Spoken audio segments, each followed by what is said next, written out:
রাস্তাঘাটে বেরোলে তো আপনার মেয়ের আর মেয়ে জামাই পোস্টার পাওয়া যায়। পরে কি আমি আমার মায়ের লগে বিয়া দিছি? এগুলো কি? বিশ্বাস করে পারুল, আমি এগুলো কিছু করি নাই। আমি তো জানিও না এটা কি করছে। আমি কেমনে বিশ্বাস করবো তোমারে? হ্যাঁ, আমার একটা কথাও বিশ্বাস করি না। আমার আব্বা না হয় তোমার মাইনা নেয় নাই, তাই বলে তুমি মানুষের সামনে আব্বার মান সম্মান এমনি ছোট করবা? সমাজে আমাদের একটা মান সম্মান আছে শিমুল, তোমার কোনো অধিকার নেই আমাদের মান সম্মান প্লাই বিষয়ে দেওয়ার। আব্বার অবাধ্য হয়ে আমি তোমারে বিয়ে করে অনেক বড় ভুল করছি। তুমি এই মুহূর্তে আমার চোখের সামনে থেকে বাইরে যাও। তোমার একটা কথা শুনো। আমি তোমার কোনো কথা শুনতে চাই না। আমার মেয়ের নিয়া তুমি সুখে শান্তিতে সংসার করবা আর আমি চাইতে হোম। যেই কাজটা আমি করি নাই সেটার দায় আমার নেওয়া লাগলো। এটার একদিন ঠিক বিচার হবে। তুমি কিন্তু ছেলে হিসাবে খারাপ না। তোমার সাথে আমার মেয়েটার বিয়ে হলে আমার মেয়েটা তো আমার চোখের আড়াল হয়ে যাবে। তোমাকে আমি মেনে নিব, তা আমার একটা শর্ত আছে। কি শর্ত আছে আপনার?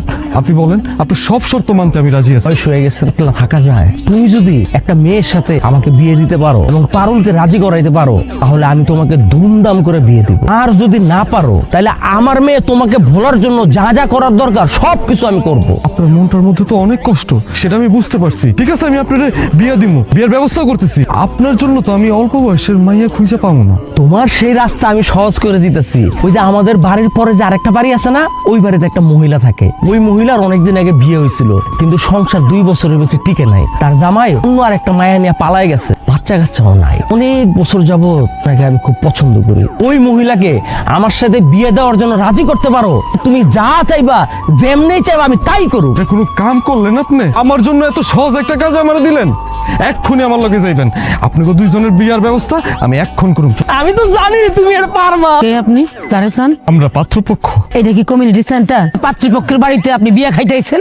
আমরা একটা গুরুত্বপূর্ণ কথা বলতে আসছি, কিন্তু আপনার হাতে লাঠি দেখা আমরা ভয়ে কিছু কইতে পারতেছি না। জরুরি কি কথা কন, আর কথা না থাকলে সোজা বাইরে হয়ে যান। আপনার মতো শান্ত শিষ্ট নম্র ভদ্র একটা মেয়ে একা থাকতে পারে?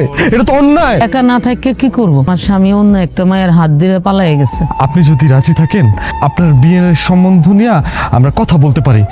তোমার মতো এত সুন্দর স্মার্ট ছেলে যদি আমার বিয়ে করতে চায়, আমি কি রাজি না হইয়া পারি? পাত্র আমি না, এই যে তুই আবার আইসস?